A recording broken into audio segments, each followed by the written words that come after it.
Ngayon, ating pag-aralan ang adisyon na kalkulasyon na gamit ang abacus, 2 digits plus 1 digit. Una, tukuyin natin ang estatotektiko o stereotactic ng numero sa abacus.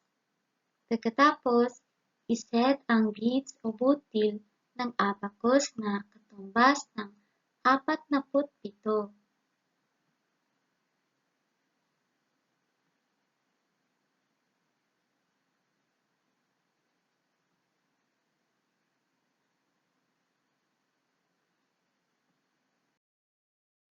Sunod, magdagdag ng 4.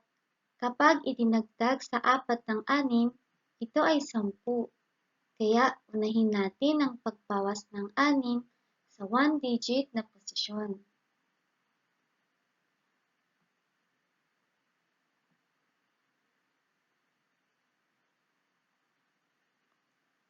Pagkatapos, dalhin natin ang isang pag-angat sa baitang ng digit sa 10 digit.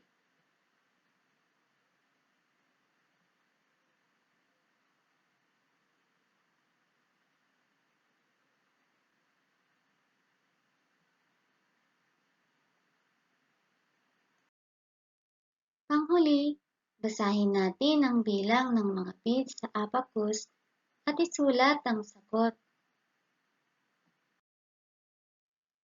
Tayo'y magsanay. Pindutin pansamantala ang pause icon. Ating unawain ang katanungan sa pagsasanay.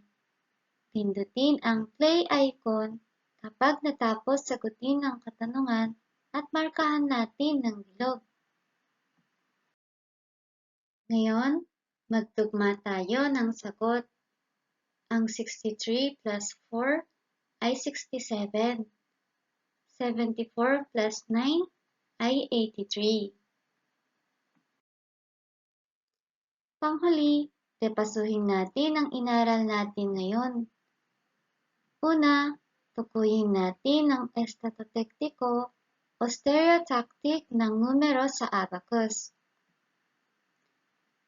Iset ang beads o butil ng abacus na katumbas ng 74.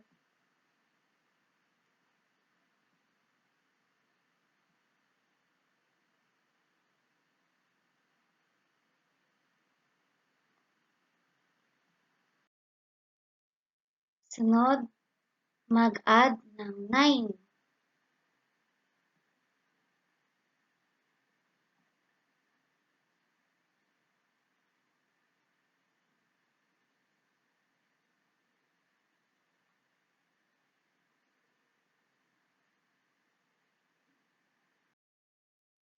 Panghuli, basahin natin ang bilang ng mga beads sa abacus at isulat ang sagot.